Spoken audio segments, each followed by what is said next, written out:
Bonjour, c'est Prof et Geek. Je suis heureux de vous retrouver pour une nouvelle vidéo. J'ai souhaité vous partager mes différents achats de lecture geek au cours du mois de février 2021.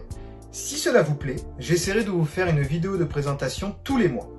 Bon, en temps normal, je me donne une somme d'une centaine d'euros pour faire mes différents achats.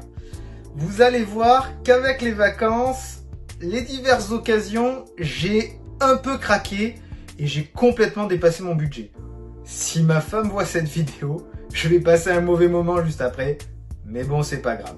On commence par les aventures de Batman parues chez Urban Comics. Je l'attendais depuis un moment, j'avais entendu ça sur les réseaux sociaux depuis le mois de décembre. Urban allait faire une super offre, des bundles de 2 tomes pour le prix d'un.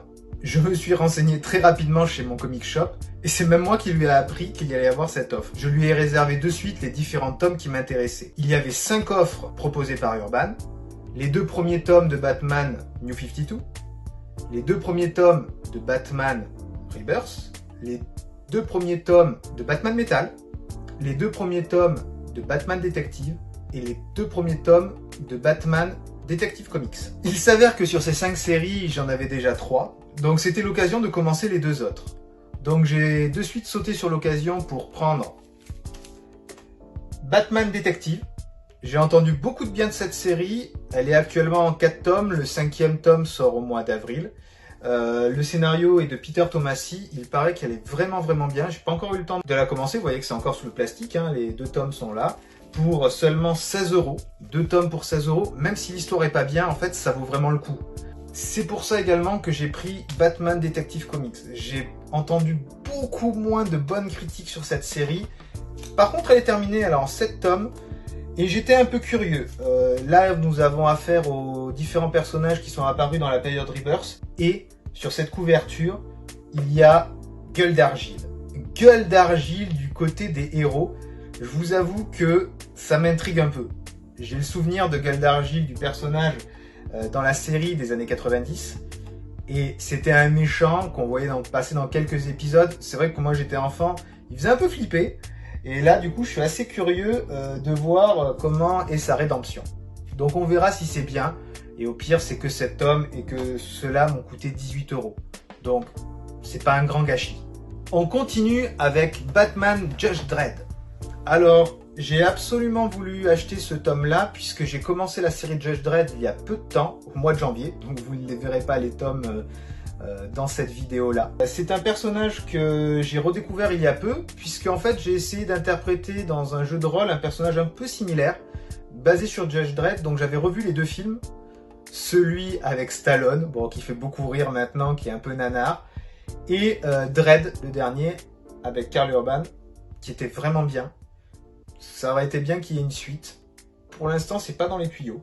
Et du coup, 2 personnages iconiques qui se rencontrent, c'était l'occasion de voir. C'est un récit qui date un petit peu puisqu'il avait déjà été édité précédemment. Donc Urban l'a ressorti il y a quelques années. Je l'avais vu, je l'avais pas pris. Bon, la couverture, j'avoue qu'elle en jette. Après, il coûte un peu cher, donc c'était pour ça que j'étais un peu freiné. J'ai même pas ouvert, on va voir un petit peu ce que valent les dessins. Ouais, bon, donc c'est un peu des dessins, comme vous pouvez le voir, un peu old school, mais on voit bien la tête carrée de Dredd. Voilà, bon là les dessins sont quand même pas mal du tout pour un récit qui date un petit peu. Donc on va voir ce que ça donne. Je vous ferai peut-être une review quand je l'aurai lu et quand j'aurai lu les tomes de Judge Dredd.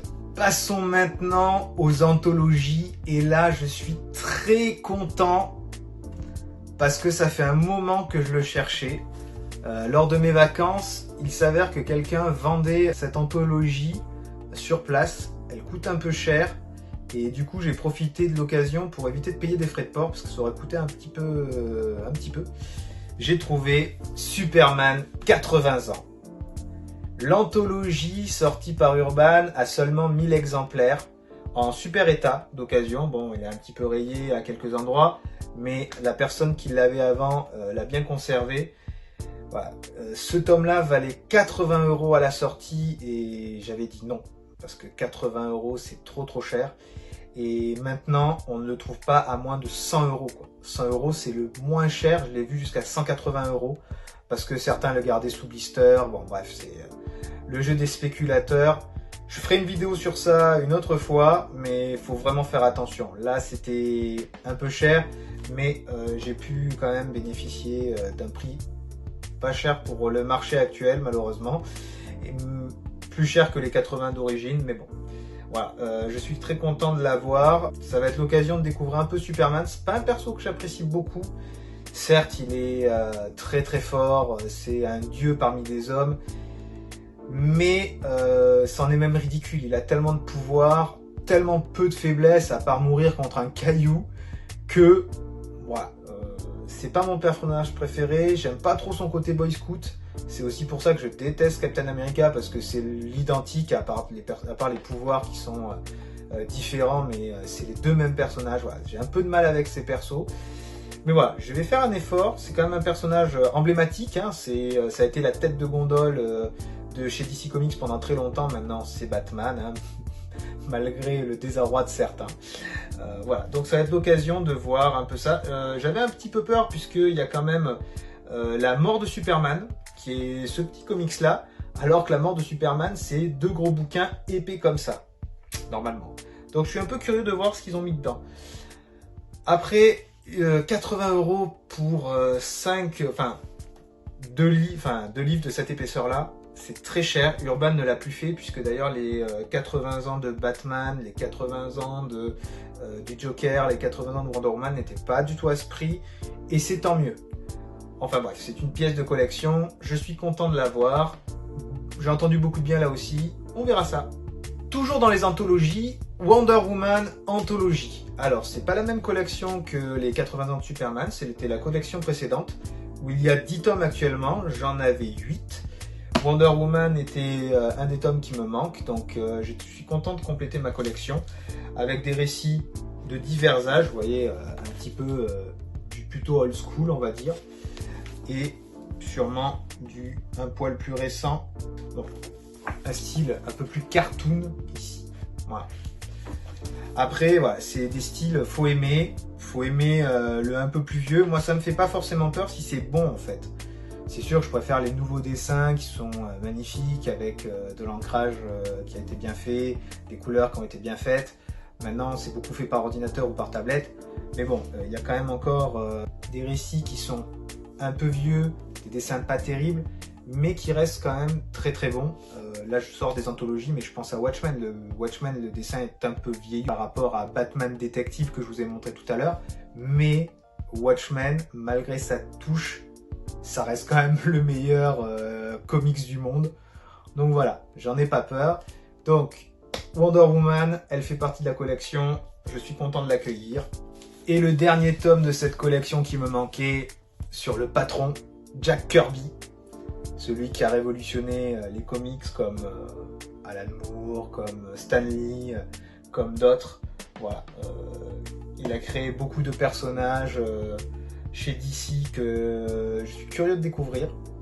Donc voilà, je suis content de pouvoir voir certains dessins, certaines histoires, Kamandi par exemple. Voilà. Donc voilà, grâce à ça, j'ai toutes les anthologies qui sont parues chez DC, que je vous montrerai peut-être dans une prochaine vidéo. Voilà, il me reste tout ça à lire, ça va être très très long, mais bon, ça fait plaisir. Ça, c'était des achats d'occasion, je suis très content de les avoir faits. On sort de chez Urban et direction iComics pour le tome 7 des Tortues Ninja. Les Tortues, un retour en enfance. Le dessin animé qui a fait connaître ces personnages, plus les premiers films, voilà, ça me rappelle ma jeunesse et je suis content de m'être lancé dans cette série. Je ne l'ai pas encore commencé puisque j'attends le tome 0 qui est réédité au cours du mois de mars, qui va me permettre de me lancer dans la série régulière. Donc le tome 0, c'est les 4 premiers tomes qui étaient sortis chez Soleil il y a des années avant que la licence coule et qu'elle soit récupérée par iComics il y a 3-4 ans maintenant. Ils se sont lancés dans l'aventure Tortue et je les en remercie. Merci à Sullivan Rowe de faire vivre cette série. J'ai pu profiter des vacances pour lire certains récits sur les tortues que je vous montrerai dans une autre vidéo. Et ça fait du bien, c'est des personnages qui sont vraiment attachants, leur histoire est touchante, leurs valeurs sont vraiment bien. Ils font des arts martiaux comme moi, donc je suis content. Je vais pouvoir ensuite commencer à lire jusqu'au tome 7. Et il faudra que j'achète, puisque le tome 13 vient de sortir il y a peu, donc il m'en reste la moitié à acheter. J'ai également les 2 tomes classiques. J'attends la sortie du 3 qui sortira au courant du mois d'octobre, si je ne dis pas de bêtises. Et j'attends également les micro-séries sur les héros et les vilains qui vont sortir cette année et l'année prochaine. Toujours chez les Tortues, un cadeau de ma belle-mère, je l'en remercie. Tortue Ninja et le secret du clan foot. Les origines, voilà, on va pouvoir savoir un peu plus sur ce tome. Shredder, toujours aussi magnifique sur cette couverture. Voilà, donc je suis un peu curieux de voir l'histoire secrète du clan foot. Savoir un peu comment il a été créé, autant ça sera pas du tout ça et je vais être surpris. Voilà, les dessins, du peu que j'ai feuilleté, sont quand même assez beaux. Je vous en montre quelques-uns. Voyons voir un petit peu si je vous trouve une page. Regardez cette explosion avec au premier plan 2 personnages qui parlent normalement, quoi. Voilà, la badassitude dans toute sa splendeur. Écoutez, il y a une explosion, ça fait fuir des gens, mais nous on discute. Voilà. Là, il y a de la testostérone. Bon, écoutez, ça me plaît. J'espère être ravi de ce récit. J'en ai entendu du bien. Je ne remercie pas Nico qui m'a fait craquer pour acheter cette série et maintenant je suis lancé. Et dans la série que je vais vous présenter juste après aussi, tu m'as fait engloutir des centaines d'euros. Je ne te remercie pas, mon ami. Direction chez Delcourt avec Spawn. Spawn. Alors Spawn, j'ai un rapport très particulier avec cette série. C'est une série que j'ai eue il y a une dizaine d'années en version kiosque. En fait, j'avais acheté tous les kiosques de la première édition chez Scénix et de la deuxième, c'est-à-dire Spawn, la première édition, puis ensuite les Chroniques de Spawn, puisque alors il y avait eu une histoire, je ne me rappelle plus trop pourquoi ça avait changé de nom, peut-être des problèmes de droit, je ne me rappelle plus trop. Et en fait, je m'étais arrêté puisqu'il s'était lancé dans la parution des intégrales. Et en fait, il devait moins sortir de kiosque et tout passer en intégrale. Alors ça me saoulait de racheter l'ensemble de l'histoire que j'avais lue. En plus, il y avait une nouvelle traduction et je m'étais habitué à la première traduction des kiosques et du coup, j'étais pas content de ne pas lire la même chose. C'est peut-être un peu idiot, mais voilà. Finalement, encore à cause de toi, Nico, j'ai recraqué et j'ai retrouvé d'occasion les 10 premiers tomes, les 10 premiers intégrales. Et mon pote Nico m'avait acheté le volume 1 de la série Dark Age. Donc j'ai profité de mes vacances et d'aller dans une librairie sur Orléans pour trouver le tome 2. Je suis très content de cette boutique Miskatonic, je fais un peu de pub. Parce qu'il y a quelques petites pépites que l'on peut trouver. Alors ils n'ont pas des trucs introuvables comme le No Man's Land numéro 5 par exemple, mais c'est une boutique géniale où il y a un rez-de-chaussée partagé entre les comics et le manga, et en haut il y a du jeu de rôle et du jeu de société.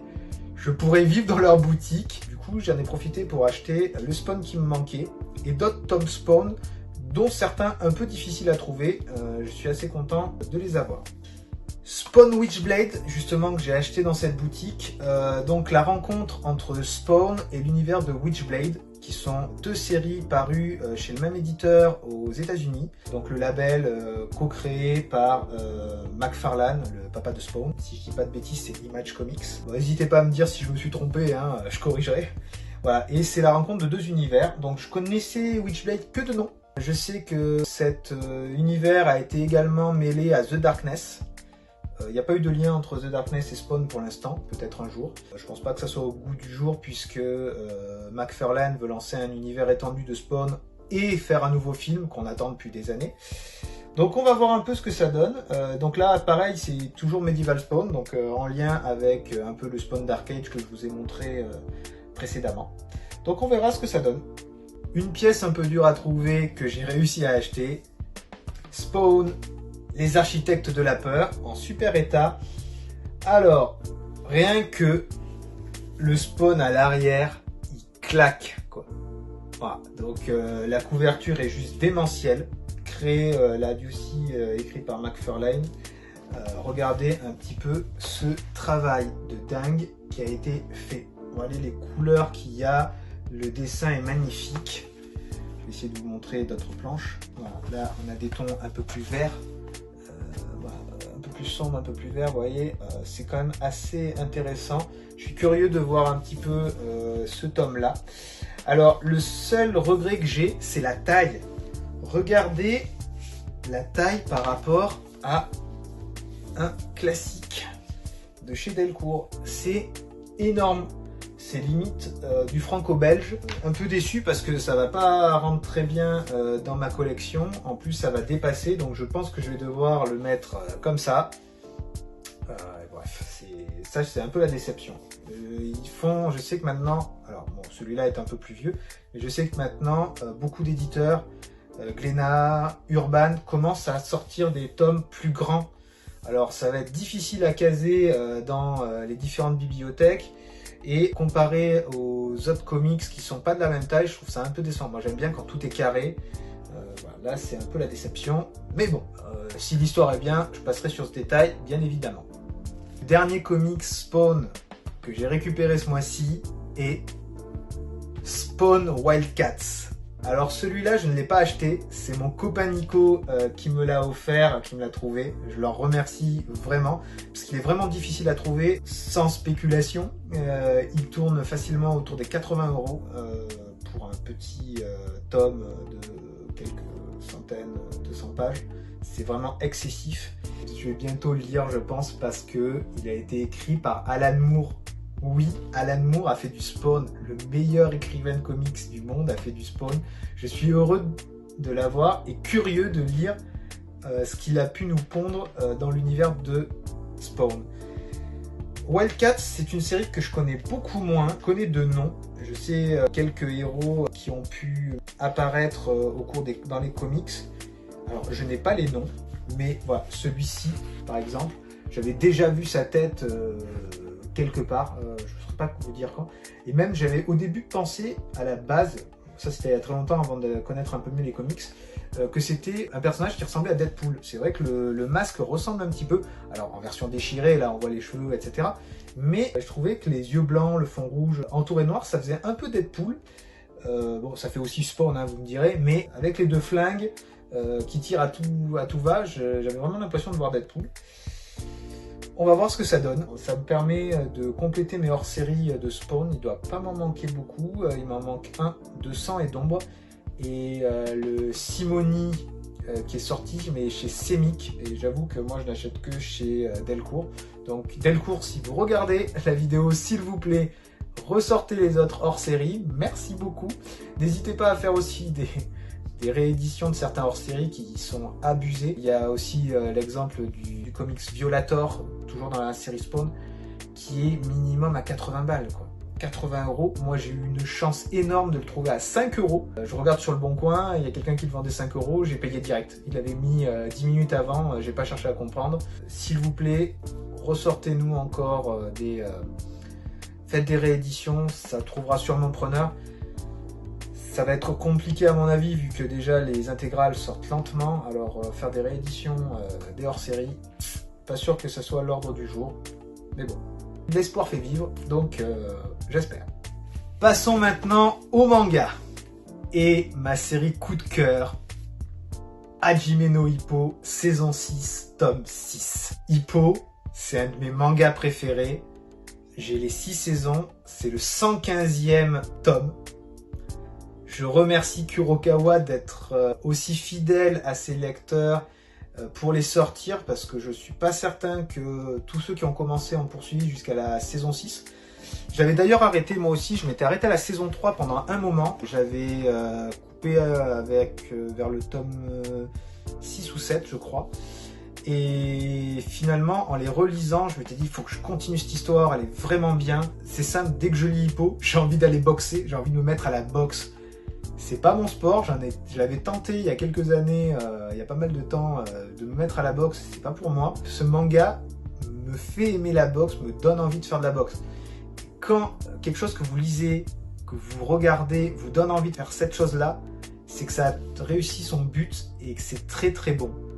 À mon goût, bien évidemment. Ce tome-là poursuit la route d'Hippo et les questions qu'il a. Je vous en parlerai un peu plus dans la vidéo sur mes lectures du mois de février, puisque je l'achète. Dès que j'achète Hippo, j'arrête tout ce que je lis et je le lis de suite, et en 1 heure, c'est torché, quoi. C'est un manga que je lis très rapidement, que j'adore. Le héros est attachant, a des valeurs géniales, les personnages secondaires sont juste magiques, et il y a de l'action. On rattrape petit à petit les parutions du Japon. J'espère que Kurokawa continuera à le publier. Voilà, pour l'instant, la saison 6 commence, puisqu'on en est qu'au tome 6. J'espère qu'on pourra aller jusqu'à au moins ce qui est sorti au Japon, et on verra par la suite. Voilà, un super manga, lisez-le. Hubelblatt, tome 13 et tome 14. Alors, Hubelblatt, c'est une série de dark fantasy parue chez Kiun Seinen et conçue par Shiono. C'est un manga qui avait eu une très bonne critique en France. Il faut même savoir qu'il y avait eu une pause à un moment, je crois que c'est autour du tome 11. Le tome 11 ou le tome 12 n'était pas sorti pendant un bon moment. Alors je ne sais pas si l'auteur était tombé malade, puisque avec la pression qu'ils ont, les types ils tombent malades très souvent et les séries ont du mal à redémarrer. En fait, le tome, alors je crois que c'était le 11 ou le 12, était sorti le même jour et au Japon et en France, ce qui n'arrive jamais. L'auteur était tellement enthousiaste de l'admiration qu'on avait pour son manga dans notre pays qu'il avait accepté de faire la parution conjointe. Et franchement, moi c'était du jamais vu. Alors, je n'ai que les 15 premiers tomes, plus le tome 0, bien évidemment. La série est finie depuis longtemps et je ne l'avais pas finie. C'est vrai que niveau manga, j'ai beaucoup freiné par rapport à une époque, puisque maintenant je me suis mis plutôt aux comics. C'est vrai que je lis beaucoup de comics depuis quelques années et beaucoup moins de mangas. Alors des mangas, j'en ai énormément, j'en ai plus de 1400. On fera une vidéo dessus, ne vous inquiétez pas. Et c'est vrai que c'est un manga que je n'ai pas fini, à tort, parce que déjà le dessin est quand même juste fou. Regardez, tenez, regardez ça, un peu de bataille, c'est quand même sympa. Regardez la couverture, vous voyez le héros, Koinzel. J'ai beaucoup aimé ce manga-là pour son histoire qui commence par une trahison et un héros qui cherche à se venger. Bon, ça rappelle un peu Berserk, une des meilleures séries que j'ai lues également. Je suis très content de prendre le tome 13 et 14, puisqu'en fait j'avais le tome 12 et le tome 15 que j'avais trouvé en occasion. Et j'avais un trou depuis des années, et là je me suis dit tiens, mais faut que tu poursuives cette série, et je pense que je vais me l'acheter petit à petit tranquillement et je vais me la relire du tome 0 jusqu'au tome final. J'ai jamais lu la fin, j'avais feuilleté un petit peu les tomes suivants et je m'étais arrêté, j'étais passé à autre chose, et là voilà. Un petit retour aux sources, ça ne fait pas de mal. On termine avec le dernier achat, Zelda The Twilight Princess, tome 8, paru chez Soleil Manga. Alors Zelda, c'est une grande histoire d'amour, c'est simple. Mes parents m'ont acheté la Super Nintendo quand j'étais tout petit. C'était ma deuxième console, ma première de chez Nintendo, et le premier jeu qu'ils m'ont acheté, c'était Legend of Zelda A Link to the Past, qui m'a fait rêver et qui m'a fait aimer cette série. J'ai eu beaucoup d'épisodes de Zelda jeux vidéo, très peu que j'ai fini au final, à part Zelda A Link to the Past, Zelda Ocarina of Time, Majora's Mask. Et j'avais commencé sur la Wii Twilight Princess, mais je ne l'ai pas terminé. Et du coup, il y a quelques mois, j'avais vu que c'était sorti depuis un certain temps en manga, les Zelda. Et je m'étais pris les 10 premiers tomes qui racontaient l'histoire des différents jeux vidéo. Et ils se sont lancés ensuite dans la parution de Twilight Princess en plus de tomes, puisque on va dire la première série, la première mouture qui est en 10 tomes. Chaque tome représente un jeu vidéo, ou alors c'est par tome, par 2 tomes. Voilà, il y a certains épisodes qui ont été faits sous 2 tomes, comme par exemple Ocarina of Time, qui ont 2 volumes. Et Twilight Princess ils l'ont fait en plus que ça, puisque là, vient de sortir est sorti il y a quelques mois, le 8e tome. Donc 8 tomes pour un seul jeu, contrairement au précédent où c'était un tome ou 2 tomes.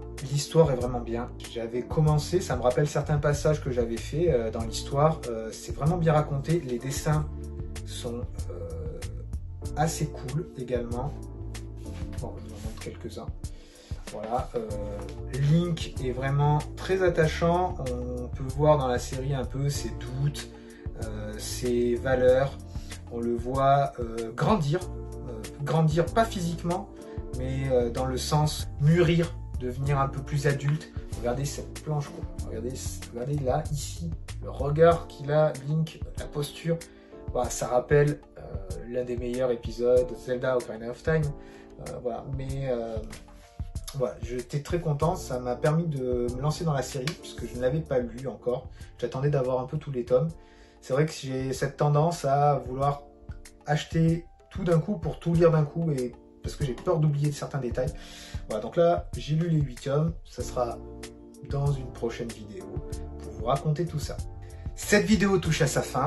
J'espère qu'elle vous aura plu. N'hésitez pas à me mettre en commentaire ce que vous avez acheté et ce que vous avez lu au cours du mois de février. N'hésitez pas à me faire des retours si ça vous a plu et je vous présenterai mes autres achats des prochains mois dans d'autres vidéos.